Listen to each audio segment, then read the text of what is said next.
Hello, and welcome to Soothing Pod. I am Arif, and today I would like you to be my fellow traveler on our shared journey to faraway lands and times. Have you ever heard the story of Esther? It is an amazing account of a beautiful woman who risked her life to save her people.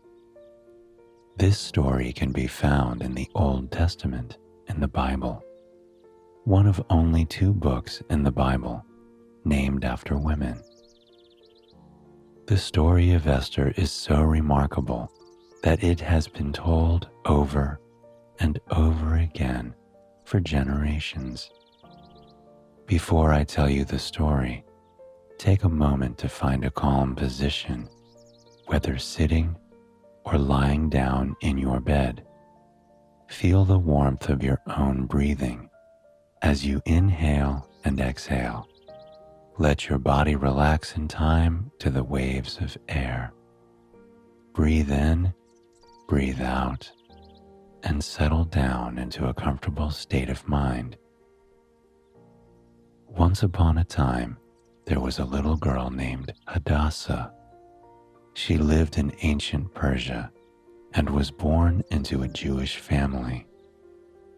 The story does not tell us how Hadassah lost her parents. We only know that she was orphaned at a young age and adopted by her cousin, a man named Mordecai. He took Hadassah into his own home and raised her as his daughter. At this time, the ruler of the land was King Ahasuerus, also called Xerxes. He reigned a portion of the world so large that he was deemed one of the most powerful rulers on the planet. His realm stretched from Asia to the Middle East and parts of northern Africa. One day, the king decided to hold a great feast in the palace for the princes and noblemen of Persia. He planned to flaunt his riches and treasures during the feast. To prepare for the great party, he ordered that the palace be decorated with white, green, and blue hangings, that purple cords with silver rings be fastened on marble pillars. The guests would lie on beds as they feasted, beds inlaid with gold and silver. There would be abundant wine served in golden glasses. Dishes with food would be flowing, and all would see and experience the greatness of the king. The king commanded all who were invited to the party to do as they pleased. He also allowed his queen, whose name was Vashti, to hold a feast for the women and wives of his guests in her part of the royal palace. After 7 days of feasting and drinking, the king summoned the queen to come to him and show off her legendary beauty. However, the queen Vashti refused to come as the king commanded. She assumed he was quite drunk with wine, and so were his officers. Hadn't he had enough entertainment already? The queen replied that she would not come and show herself before the king and his guests. Well, you can imagine just how upset this made the king. According to the original story, his anger burned in him.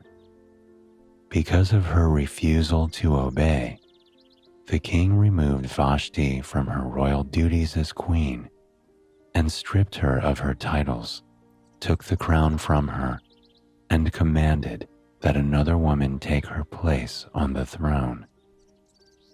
To find who would be the next queen, the king did as his counselors suggested.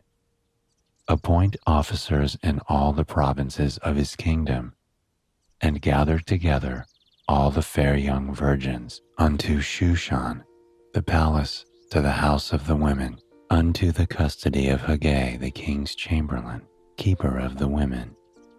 Whichever of these women pleased the king would become the queen and sit on Vashti's throne. Now, it so happened that Mordecai, whom I told you about at the beginning of this story, worked in the king's palace. And when he got wind of the new decree, he immediately thought of Hadassah. She was now a grown young woman, fair and beautiful. She had a kind heart and unique beauty. Mordecai decided that he would bring Hadassah to the palace, to Haggai, the keeper of women. Perhaps she would be chosen as the new queen of Persia. Was it too much to dream of? The problem was that Mordecai was a Jew, and Hadassah's identity might be discovered. To hide this fact, they decided to call her Esther and not to tell anyone about her foreign origins. Haggai was immediately pleased when he saw Esther. He appointed 7 maidens to serve her, gave her all the garments and accessories she needed, and proceeded to train her with all the skills and knowledge a future queen would need to possess. Mordecai walked every day in the palace, passing by the court of the women's house, and kept his ears open for any news of Esther. He could not wait to know what would become of her. After 12 months of purification, 6 months with oils, and 6 months with perfumes, the fateful day finally arrived. Esther was summoned before the king, and of all the women who were brought before the king, he loved Esther the most. As soon as he laid eyes upon her, the king knew Esther was the most beautiful woman he had ever seen, and you can be sure that the king had seen plenty of beautiful young women from every state of his lands. He decided then and there that his new queen was found. Esther would wear the royal crown, and so it was that a little orphaned girl grew up to be the queen of Persia, for she was fairer than all the rest, indeed. But our story does not end there. Oh no, it is just beginning. All this time that she was preparing to meet the king, Esther had not yet revealed her identity. Doing so could jeopardize her chances of becoming a queen. One day, while Mordecai was sitting at the king's gate, 2 of the king's chamberlains, Bigthan and Teresh, planned to harm the king Ahasuerus. Mordecai overheard them scheming at the gate and immediately told this to Esther, who passed on the facts to the king. An inquisition was conducted of the matter, and the 2 men were both hanged from a tree.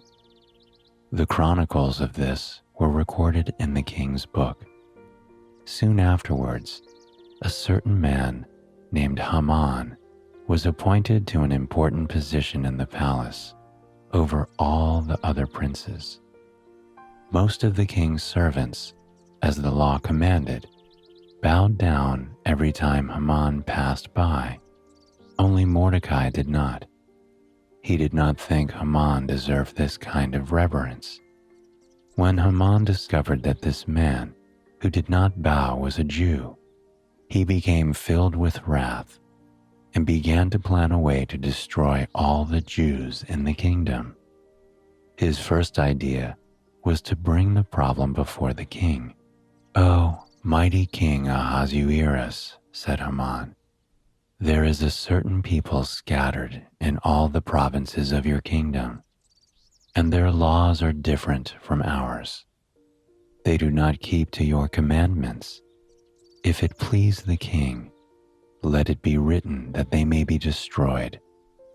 I will pay 10,000 talents of silver to accomplish this, and rid the kingdom of these disobedient folk."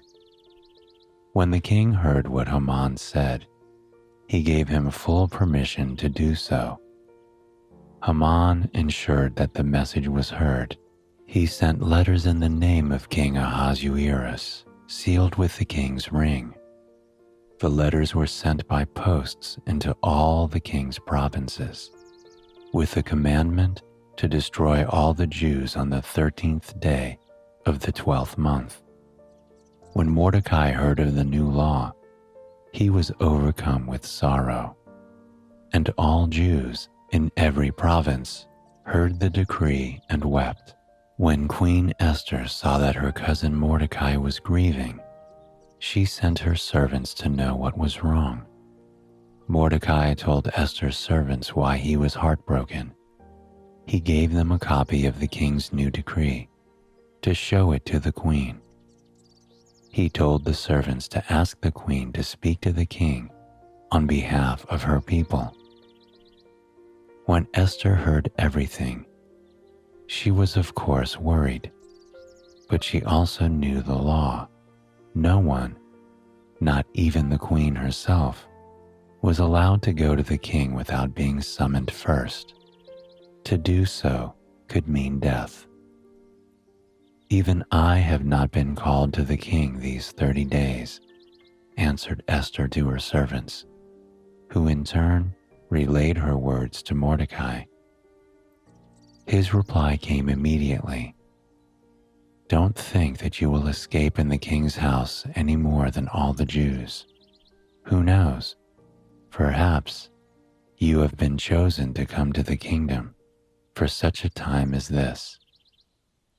Esther knew in her heart what she must do. She sent a message to her cousin. "Go, gather together all the Jews that are present in the city, and fast for me. Neither eat nor drink for 3 days, night or day. I also and my maidens will do the same. After these 3 days, I will go to the king, even though it is against the law. And if I perish, I perish." On the 3rd day, just as she had promised to her people, Esther put on her royal apparel. She walked calmly and gracefully into the king's throne room. And when the king saw Esther the queen standing in the court, he remembered how much he loved her. He held out the royal scepter to her. This meant that her actions were pardoned and that she was allowed to be in his presence. "What do you wish, Queen Esther?" he asked. "And what is your request? Tell me, and I shall grant it to you, even if you ask for half of my kingdom." Esther answered cautiously, yet boldly. "If it seems good to the king, come with your right-hand man, Haman, to a banquet that I have planned for you." The king must have been surprised and delighted at her request, and so was Haman. What an honor to be asked to a feast with the king and queen in private. When the 2 men arrived on the night of the queen's banquet, the king pressed Esther to tell him what she really wanted to ask of him. He knew there must be something else. "What do you wish for? What is your petition? Tell me, and I shall grant it, even if you ask me for half of my kingdom, so be it." What do you think the queen replied? She simply said, "If I have found favor in the sight of the king, and if it please the king to grant my petition and to perform my request, let the king and Haman come to the banquet that I shall prepare for them tomorrow." Haman was never happier in his life. A second invitation for a private banquet with the king and the queen. He only found himself seething again as he passed Mordecai that night at the gate. Mordecai, who did not regard him, nor respect him, nor bow down to him.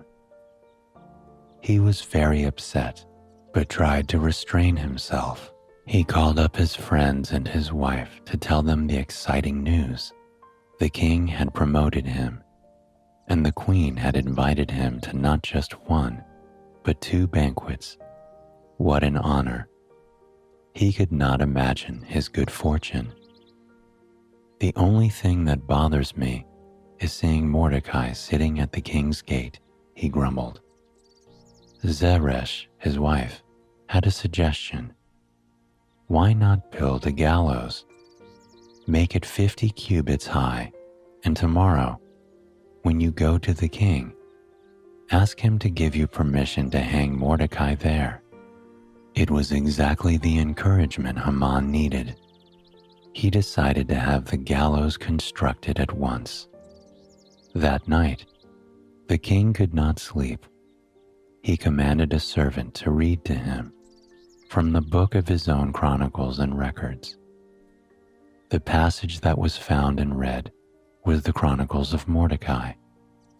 The king listened as the servant read to him all that he had, until now, forgotten how Bigthan and Teresh had plotted to kill him, and how Mordecai had intercepted their evil plan. The king asked the servant, "What honor and dignity did we give to Mordecai for this good deed?" "Nothing, your majesty," answered the servant. "Nothing has been done for him." At this precise moment, who do you suppose would enter the king's court? Haman was at the gate, preparing to speak to the king about this idea for hanging Mordecai on the gallows. "Who is in the court?" asked the king. Upon hearing that it was his right-hand man, the king was happy. Perhaps Haman could help him solve a problem. When Haman was summoned, the king said, "Haman, perfect. You are just the man I needed to see at this moment." Haman was full of glee. The king continued, "Haman, if I were to honor a man, what should I do for him?" Now Haman thought to himself, "To whom would the king give honor more than to myself?"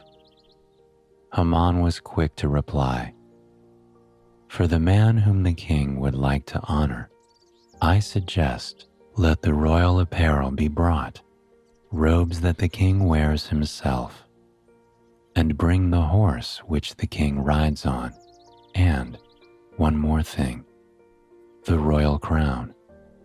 Set the crown upon this man's head, and bring the man on horseback through the street of the city. Let there be an official running before the horse, and proclaiming out loud, 'This is what the good king does to those whom he wishes to honor.'" "I love it," said the king. "What fantastic ideas you have, Haman. No wonder I chose you to serve me." Haman grinned smugly, imagining the crown on his own head. "Now," said the king, "hurry and take the apparel and the horse, and do exactly as you have suggested to Mordecai the Jew. You know, that man who sits every day at the gate. Do exactly as you have said for him." Imagine the look on poor Haman's face. Imagine the fury. Haman could do nothing but obey. He took the royal apparel and the horse, and dressed Mordecai, and brought him on horseback through the street of the city. He ran before the horse as the king commanded, and shouted out loud, "This is what the good king does to those whom he wishes to honor." It must have been quite an embarrassment. As soon as he got back home, Haman sulked, whined all night, and felt quite sorry for himself. "I'm sick of your whining, Haman," said his wife finally. "Just go through with your original plans and get rid of this Jew once and for all." The next night at the queen's banquet, Haman found himself feeling slightly better. At least he got some royal treatment, he thought to himself. This time, the king was more insistent on finding out what it really was that the queen wanted to ask him. He knew that the wisest women did not always speak their mind immediately. He knew his queen must have a plan in mind. And so, the king asked her, "What is your petition, Queen Esther? Ask, and it shall be granted thee.